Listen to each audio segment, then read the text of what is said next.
Welcome back to CMVA 107.5 FM. I am your host, Lady Slim, for the weekly wrap up. We are here live in Charlotte, North Carolina. It is Friday, y'all, the best day of the week. Woo woo. And it is still Virgo season. Shout out to all the Virgos that are out there celebrating this weekend. It is the fall season. We're going to get straight into our interview today. I have a hip hop artist, and he goes by the name of Super Lover C. Super Lover C, how are you, brother? I'm good. I'm well. I am here. I am live. I am vibrant. I am glad that you decided to come to the weekly wrap up and do this interview with me. Yeah, because you know we're going to be talking about hip hop. Oh, let's talk about it. We're going to talk all the way about it. But before we get into that, where are you from? I'm from Super Lover C is from Queens, New York. Ah, Queens, New York. All right, that's what's up. Shout out to Queens. Shout out to Queens and my Astoria Project homies out there. Hey, that's what I'm talking about. So, how long have you been residing in Charlotte, North Carolina? I've been in Charlotte for about 21, 22 years now. Oh, yeah, you're on it. Yeah. You officially, Yeah, I'm on it. Yeah. Do you go back and forth to New York, or is your primary residence in Whitney? This is my primary residence for now, but I don't travel back and forth too much. Oh, okay. So you don't travel back and forth too much. All right, that's dope. All right. We're going to get into it. All right. Do the James. Do the James. Brown. Brown. Who produced that? Do the James was produced by myself, Super Lover C. Oh, yes. Oh, Right. my God. That track is legendary. That's like one of the hip hop tracks. When you hear it, you got to dance. You got to get up. You got to move. It's just one of those energetic songs.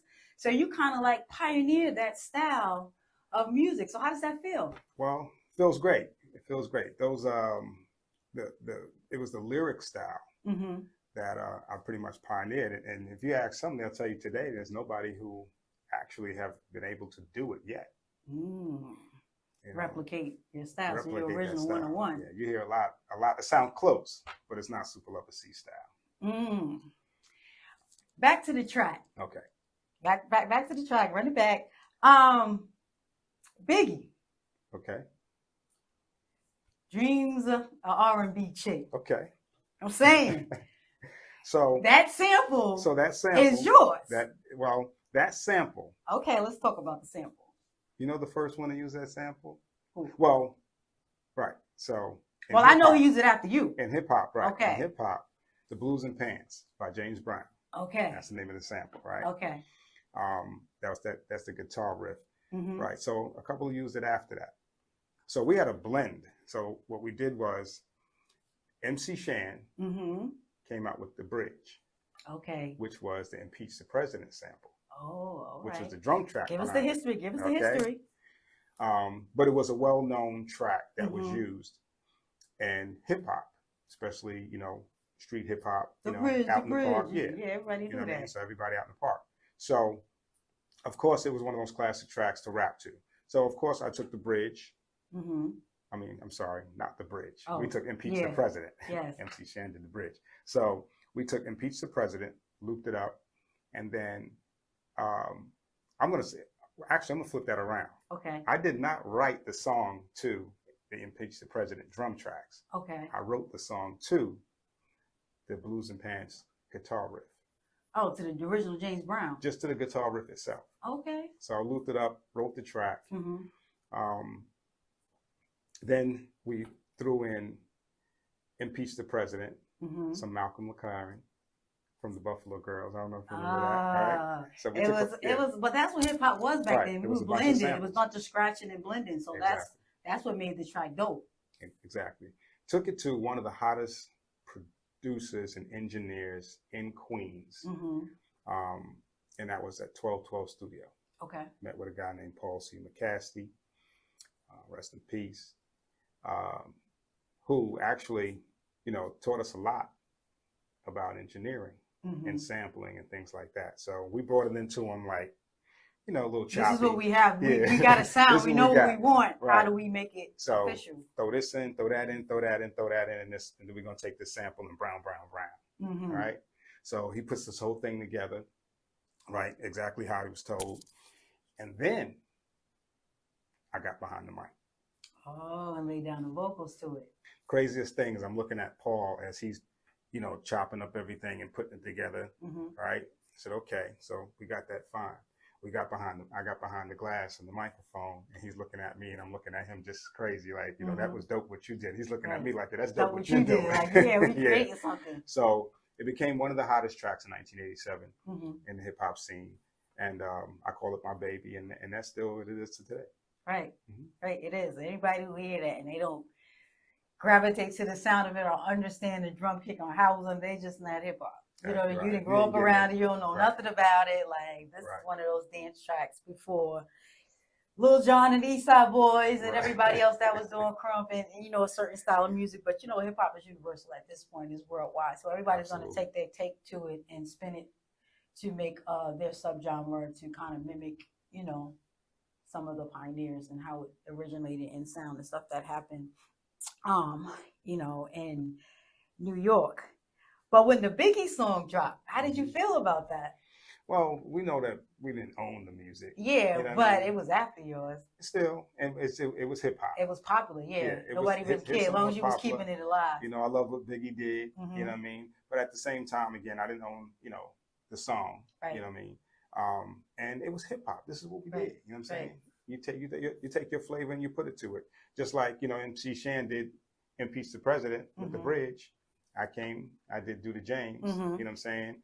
Then Biggie came back behind that and used The Blues and Pants from James Brown. So, we recycled some of the tracks, but it was like our lyrics and styles that changed. It was different, yeah. Exactly. So there's the progression of hip hop itself and how it was evolved from the 80s into the 90s. And everybody, when they fell in love with it, was in the 80s. So in the 90s, they're going to replicate it their way of showing homage and paying homage, which is pretty dope.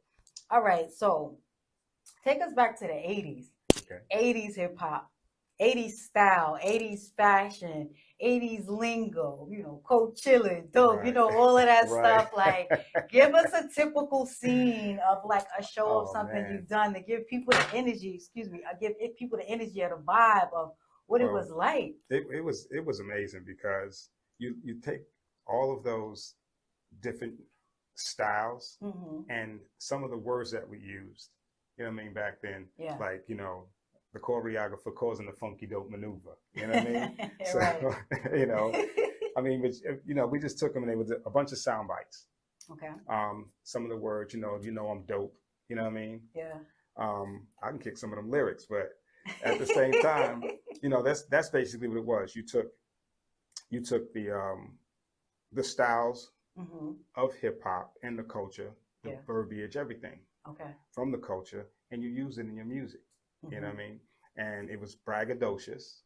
And that's definitely what we were, you know what I'm saying? They called us, and my group was Super Lover C and Casanova Rudd. Okay. And we were known as the Romeos of Rap. Oh, okay. Right. So we talked about the ladies all the time. Oh, okay. Before LL. Around that time. Around that time. Okay. So LL came out first. Ladies love LL, right? But then along came a Spider. Oh. Oh, man.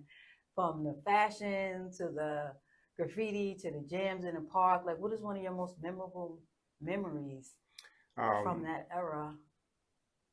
Let's talk about the park for a minute. Okay, let's get into the park because that's where it started. Let's talk about it. So I remember going to the jams in the park. You had the Disco Brothers, the Disco Twins, DJ Small. You had a whole bunch of them. I used to DJ in our area and in Queensbridge as well, because Queensbridge and Astoria wasn't too far. It was close in proximity. Yeah, it was very close in proximity. So we would definitely go down to some of those, some of the events. They would come down to our projects. We go to them park jams. Well, I started telling this story because this was one that I kept from a lot of people. So I remember, growing up, and I wanted to get on the mic at one of the jams. I was this little kid, and I remember this brother saying to me one time, "Get out of here, man. We ain't playing. This is grown folk business."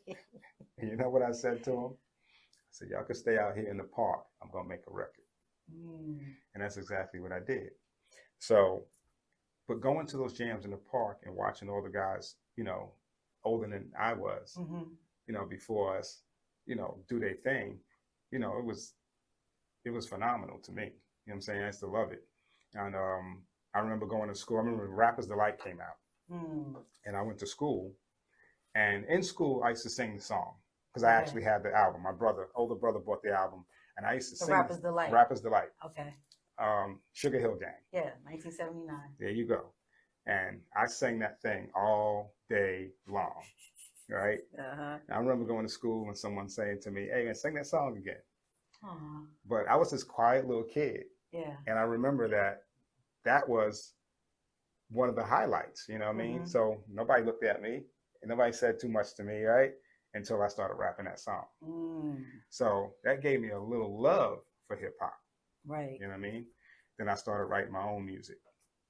So that's how it started with me, and then went to, and one of the biggest memorable times is USA Skating Ring out in Roosevelt, Queens. And there was a gentleman there named Jerry Waterman. Never forget him, major impact, always looked out for me, and thought I was like one of the dopest MCs back then. Well, he threw, I think it was 2 of them a year. And these was rap competitions. And in these rap competitions, I've come up against a lot of the rappers that are out today. Wow. So give us your best battle. Let's talk about it. So a lot of the guys, like Kwame was one of them. Okay.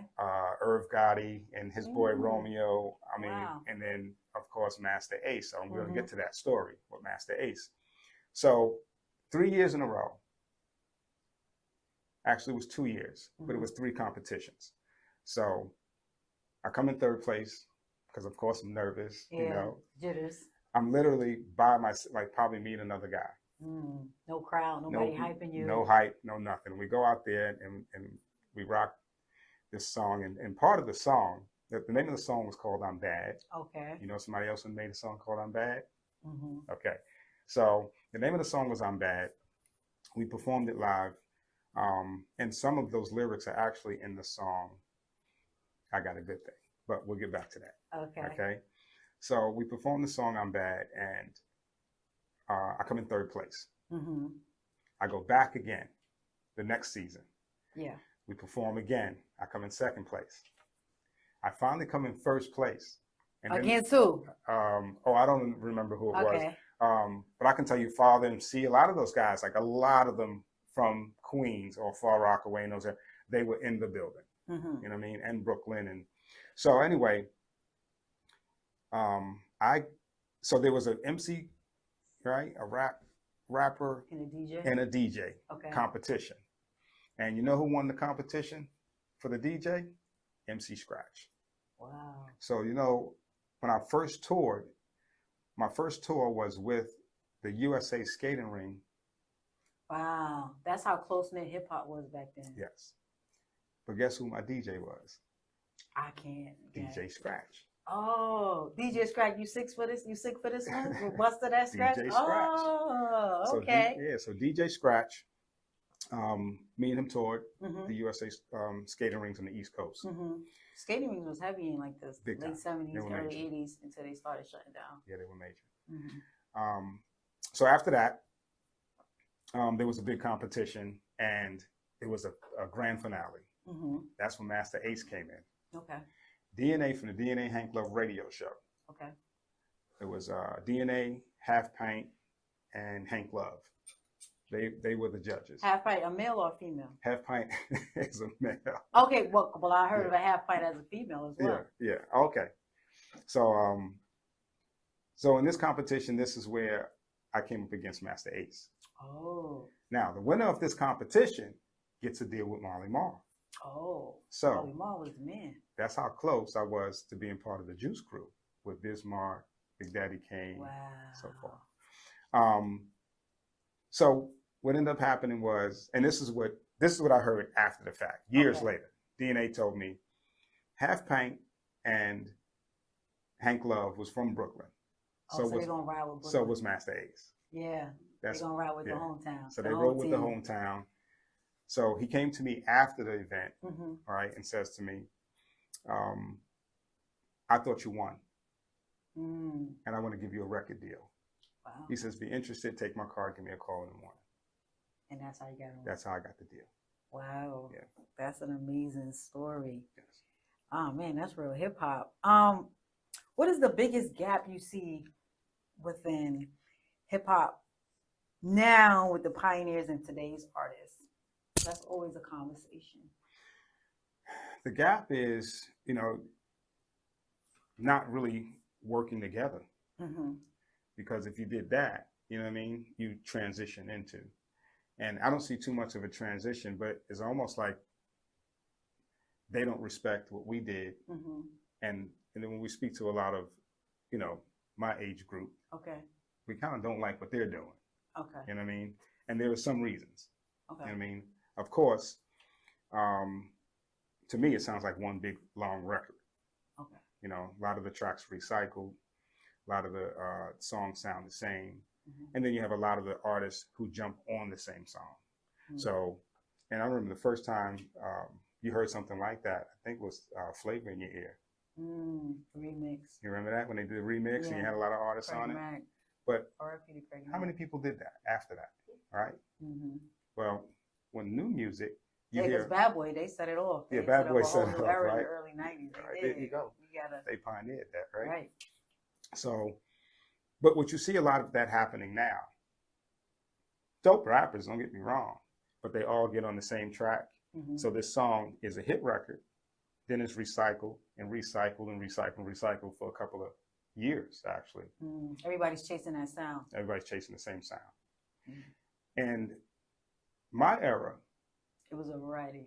It's like, but you wanted to be different. Yeah. You wanted to be different. The hardest thing that I had to do was find a style. I could rap. I always was able to rap, but I had to find something that set me apart from everybody else. So that was, and another fun fact about Duda James is that Duda James probably had like a book worth of lyrics. This one song. A book? Yeah. So after Duda James, Girls That Got 'Em Locked was the second song. I'm sorry, Super Casanova was the second song, but some of those lyrics that came off of Super Casanova was from Duda James. Okay. It's just they hit the cutting floor. Like, okay, I like this, I like that. Okay, this is going to be Duda James. Okay, so now we're writing a new song, but wait a minute, we got all these lyrics here. You know what I mean? So we're going to take these, we're going to make another one. And that's how we end up doing it. Made 3 songs out of one track, actually, and just changed the music. But back then that was common. It was common. You'll have about 2 or 3 different tracks. Cut and mix, the scratch, this version, the raw, the vocals, like that was an LP. Like, you'll put it out so that DJs can scratch, add the song to another song, and that's how they was able to mix and stuff like that. So that was customary at that time in the game. Right. So when you had chop it up. Yeah, right. When you had your style, you know what I'm saying, that's what actually set you apart. So the new music, that's the only thing. It sounds like one big song. Okay. The gap between the two is that we're not kind of joining together. And I think if you've seen a little bit more of that, you know what I mean? Yeah, I feel the same way. Yeah. And when I seen, what made me think about that, when Remy Ma, when she had did the Summer Jam, she headlined after she had came out, and she had brought out Queen Latifah, Moni Love, MC Light. She brought out all the legends and paying homage to people. I think things like that are missing, because it's like, if you have this major platform, why not give a minute or two to the people that, created or inspired you to be where you are at in the game. And a lot of artists, they get on, they do shows, they barely perform, they can't even rap, they rapping over their lyrics, they're not even performing to their highest potential, and they're putting on new up and coming artists, which is cool, but none of them are reaching back to anybody that inspired them. I mean, they're doing it a lot this year because it's celebrating 50 years of hip hop, and as you see, all of these artists are killing it. Well, it's undeniable. They kill it. Yeah, they still all got it. Everybody, like, nobody is looking shabby. Everybody got their lyrics. Nobody is rhyming over their words. Everybody is straight rapping over everything. I'm like, yo, like, this is real hip hop. It's real hip hop, and it's undeniable. So, them coming out now and doing what they do and celebrating the 50 years of hip hop. You know, I need to do it every year. I know, right? Every year. So Don't wait to the 50 years. Do it every year. Like every August, it should be something to commemorate. All right, hip hop is 51. You know, 50 is big because it's a big number. That's like even with age. If one kid's 50, everyone wants to do a big thing. But with hip hop, like what's going on now, it's just like, and people see it. People know. It's like these artists still got it.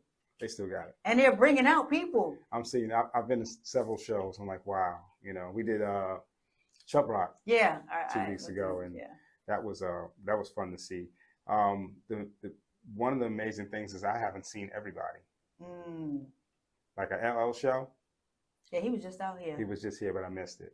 A 50 show who was just here, but I missed it. I went to his. You went to 50? 50 show was amazing. So I've never seen 50 perform. 50, he did a good thing. But getting back to one of the things as far as the gap is there's also the age. So now you're talking about a 30-year gap. A 30-year gap. And what we're talking about. Right, because now you're like uncles and great uncles to them. So they're like, what are you going to tell me? Like, sit down somewhere. Right. Like, you don't know what's hip. Right. What you mean? And like, this is what's new. Listen, there's nothing new under the sun, right? Right. It's all recycled. So little do they know. Right. It's always now. You can always learn something from anybody in any position and where they are. Like, because certain things is just the life cycle. Like, it's always going to be something that you can learn from somebody. And there's a little spin on it, you know. Right. Put their own spin right. And then they can teach you about pitfalls or areas to watch out, but you can't be ignorant and not want to know. I hear like, no, you don't know nothing. Like, I know something. I did something before you came around, but I get it. All right. If you could create a hip hop Mount Rushmore, who would be your 5 faces? That's a tough one.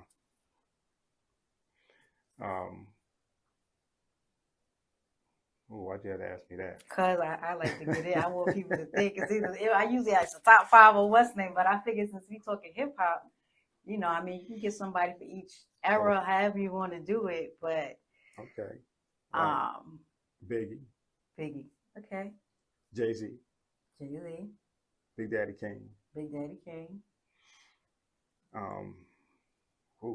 is kind of toss up. The rest of it, because it's not always the cliche, because you know they got that right. You got those 5 everybody say, out, right? But there's definitely a lot of talent out there. Wow. Biggie, Jay-Z, Big Daddy Kane. You got 2 more, brother. Bismarck. Nobody beats the Biz. Super talented. And there's one more. You go pick a borough and figure who you want to put there. We're going to get back to that one. Okay. We're going to get back to that. To be continued. Yes. Any current shows or endeavors you got going on? Just had a couple booked, finished those up. I was looking at doing the Queen's Day in Atlanta. They do that every year. They do it every year. It gets bigger and bigger too. Yeah, it gets huge this year. It looks like it's going to be a pretty big show. So I'm going to go out there and probably pick up the mic and do my thing out there, and then some other things that's in the works but not confirmed just yet. Can't really speak on it just yet. You want to make sure it's all put down on paper and signed, sealed, delivered. Right. What is the biggest accomplishment that you did for 2023? For 2023? Yes, this year. Ooh, the biggest accomplishment, and I'm still accomplishing it. And we got a few more months left. I take care of 2 of the most amazing people. Oh, and your son? My son and my mom. I was wondering where your sidekick was. He's always with you. My sidekick was always with me, yeah. So my son, you know, special needs, but that's my road dog. He comes out, hangs out with me everywhere, goes to the parties, and he jams. When he's about having an absolute blast, he goes out and has a blast, but not even that. He knows all the music. He grew up on it. So my son is now, he'll be actually 32 next month. So he knows all of the music. And of course, you know, my sweet mom, 85 years old. Wow. Yeah, I take care of those 2, and that's my accomplishment for 2023. Keeping your family together. That's correct. Keeping them healthy. Being the head of the household. Right. That's what's up. Any inspiring words you want to give to any hip hop MCs, you know, like real ones that understand the element of hip hop? Well, those who really understand the element of hip hop, and they don't need no inspiring words. I mean, you know, being a pioneer and, you know, seeing it evolve. You know, just, you got to continue to do your thing. Just keep continuing to do it. I stepped back for a while. And if I, you know, someone asked me before if I had any regrets. And I always say, I don't regret anything I did in life. You know what I mean? I made the choice, I did it. But one of my regrets was stepping back from hip hop for so many years, because now trying to transcend. Most people, you know, I spoke to a promoter recently. Promoter says to me, and I reached out to him on IG. He says, "Is this Super Lover C for real?" It's like, "Yeah, this is me." He said, "Oh man, really?" I was like, "Yeah." I'm trying to get booked for this show. He was just, you know, all crazy about the fact that he was elated, like, no, is it really you? Like, no, this can't be. Like, yeah, like I still didn't get booked for the show yet, you know. But he's like, oh man, it's like speaking to you and this and that. I'm like, okay, cool, but we're gonna do this show or not. So still didn't close the deal yet, needless to say. But at the end of the day, it feels good sometimes, because when people do speak to me or do see me, they're like, wow, you know, good seeing position. You. Yeah, it's like, man, I haven't seen you in so many years, X, Y, Z. But just not sticking with it and stepping back for a little bit, it's hard getting back in there. Oh. Yeah, it's hard getting back in there. Not for me. Okay, just in general. It's just for, you know, people are kind of like, where you been?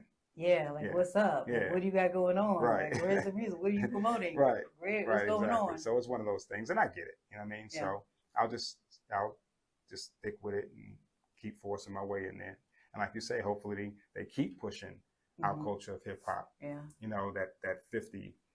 51, 52. We're losing. It's a big event where everybody can come together and congregate. You know, it's sad. And that's the sad part. But other than that, those are still here. We just keep moving. Right. Yeah. What do you see hip hop in 5 years? Hip hop as a whole, as a genre, as a movement, as well. We got to be careful, because what I'm starting to see is it's subgenres, of course. Right. There's subgenres. But we're starting to. So let's talk about this. Nothing Charted. Oh yeah, I mean recently. I think. Yeah, what do you mean? He charted. Yeah, but it's not, you know, the list is not. Yeah, it's not long. So and Doja Cat. Right. Yeah. But it's starting to dwindle down. Yeah, it's not as. Before that, you know, R&B, you know, we don't hear R&B on the radio. You know what I'm saying? You hear some, what they call oldie stations. Yeah, that's playing it, but it's not mainstream. You know what I mean? So with that, we're watching a lot of our culture of music kind of deplenish. You know what I mean? So I'm wondering where it's going and how we can keep it alive. You know what I mean? This is something I've been watching for years. You know what I mean? Some of the greats like Tyrese and Janet Jackson and all those, you know, what happens, and they still can make music. Yeah, they're just touring. Yeah, at this point they doing their classics, but I know what you mean. Like, who's the new one? Yeah, we're talking about new music. You know what I mean? Yeah. So when we're talking about 5 years, where's hip hop going to go? We're talking about making music in the next 5 years. You know, we don't want to just be the memory. Right. Yeah, and that's one of the things I struggle with too. Everyone who talks to me about music always talks about the memory of the past. The past. We don't talk about new music. You know what I mean? And even our hip hoppers, you know, from our era. You know, let's talk about new music. And I know LL is doing a new album now, and I applaud him for that. You know what I mean? But I would like to see more of it. Right. Yeah. So when we talk about where hip hop is going in the next 5 years, I want to see more of the true hip hop. Right now, Nas is doing it. He just turned 50. Yeah, yesterday. Nas is doing it. And he dropped, 6 albums in 3 years? Yeah, he did 6 so albums. He's been really holding it down and letting people know. I think Jay-Z last album was 444, but that was like maybe 5-6 years ago. When he did it. And it'd be good to see some of the artists in their 50s, you know, just let people know that, you know, I still got it. I can still hang and let them know, and to their fans too, because if you have fans, they're going to love you regardless. Right. You know, you don't have to sound like whatever the new wave is now. They respect you for who you are. You just make sure you have a good beat Could be. And you talking something and a that good they can message. relate to. Right. And that's Right. basically it. And Yeah. it's hard for the producers as well. A lot of Yeah. people don't think about the producers. But what do you think about as far as gaining new fans?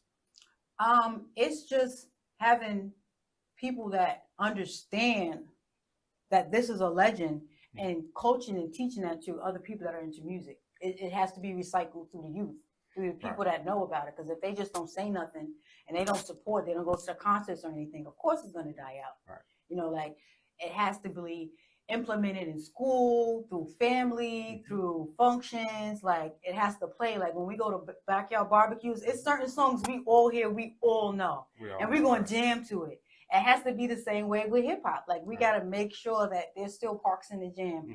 Every year's hip hop 51, hip hop, something where the reminder of the culture, how it started, and that the pioneers are still alive and well, and bringing up people up underneath them. And that's the way to preserve it at this point. Because ain't too many B girls. Yeah. Ain't too much graffiti going on, but the music is still living. Music is still living. I want to see, what I personally want to see is some of the, those 50-year vets make new music.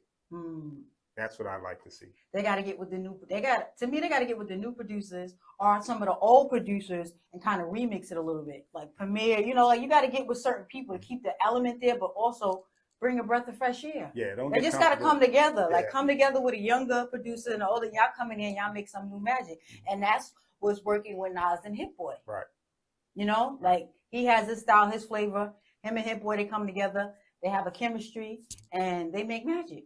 So it's just like these artists need to find a producer that's really going to work well with them. I heard Common coming with something. Oh, I mean, I'm interested in hearing that. Busta Rhymes. Oh yeah, he just did the one with Corey Lee Ray. They remixed Jay-Z, Ain't No.